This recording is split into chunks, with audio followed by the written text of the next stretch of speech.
Hi guys, I'm from Ninja.com. So how are you today? Again. So this is a series, fourth video for the Jika Tabi frequently asked question series. So the question we're gonna cover in this video is how should I choose the model I'm gonna wear? And I can totally understand that because there's so many, I can't even count. I lost count. There's so many models from Marigo brand, Jika Tabi, and I can totally understand that you guys have trouble choosing which one. So I think for this, just for the sake of these, I think in the description I'm gonna put the rankings of our Jika Tabi sales, number 1, number 2 to maybe number 7. We actually made a Facebook post recently on that, but I think we're gonna do something similar so that you guys can see what is actually selling and which ones other people are buying, right?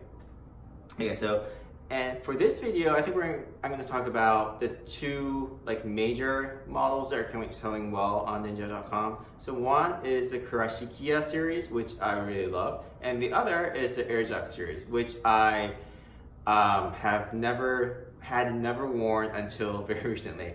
So I think I'm going to talk about that. So the largest difference, so if I had to put in one sentence, the Jika series, they provide a really sneaker-like feeling, right?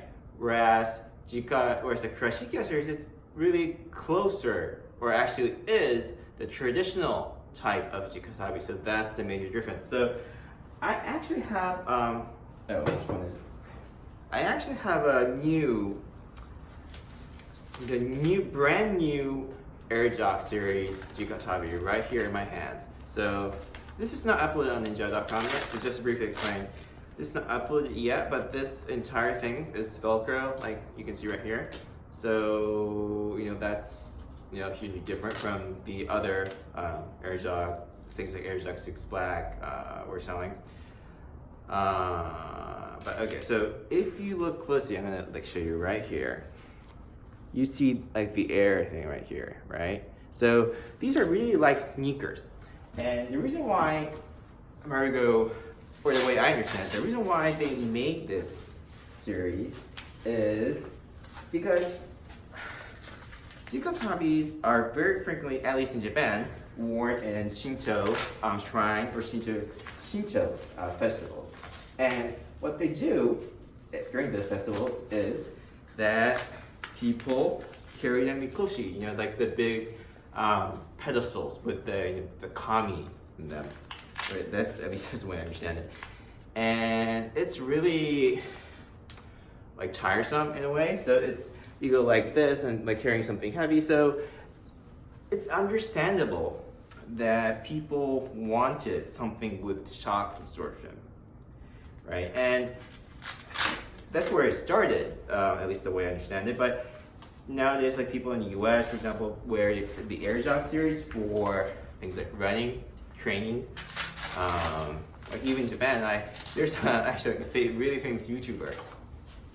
I can actually link his video to this video. He's talking all the way in Japanese about how he wears Jika Tabis for the purpose of bodybuilding in the gym. He talks about it for 10 or 15 minutes. It's really interesting.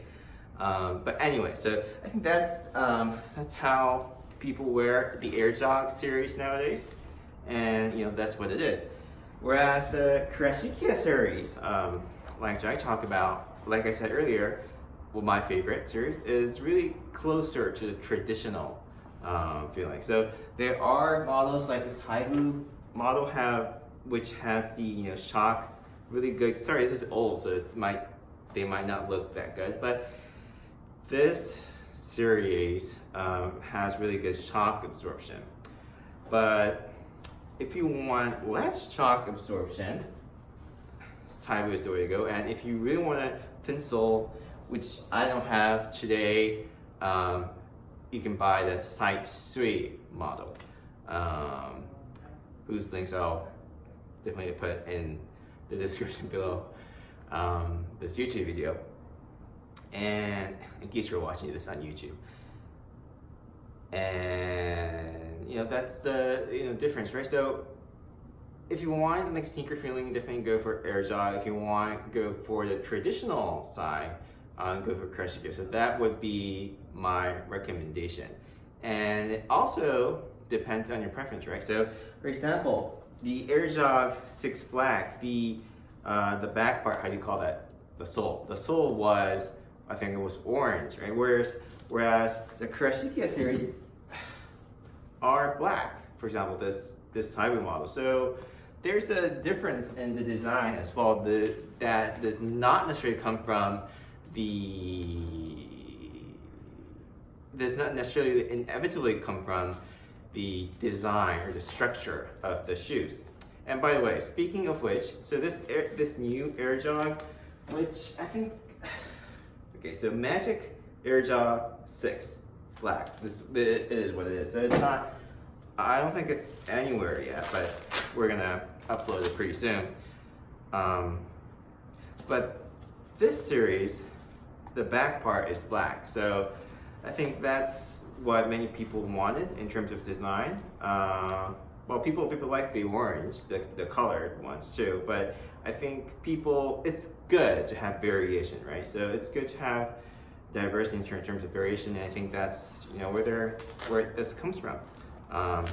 Also, this is easier to strap on in case that's your preference. And in the videos I talk about nickel houses versus the other methods or other structures of Jika Tabi. So that's it, guys. So the models, the two major models of Jika Tabis that are more on the traditional side versus the really like those Jika Tabis with modern twists like Hitoe, or you might pronounce it as Hito. It's H-I-T-O-E, H-I-T-O-E, so you might pronounce it Hito, or Tabi Rila. So if you want more of a modern twist, those are the ones you might want to go for. But if you want the boot type, right, the boot type, the traditional type of Jika Tabis, Air Jog and Crush Jika are the way to go. And if you want, between those two, if you want a more sneaker-like feeling shoes, Air Jog is the way to go. So that's it, guys. Okay, so I'm gonna turn off the video like this. No, like this. Okay, see you in the next video, see you in the next video. Thank you, bye-bye.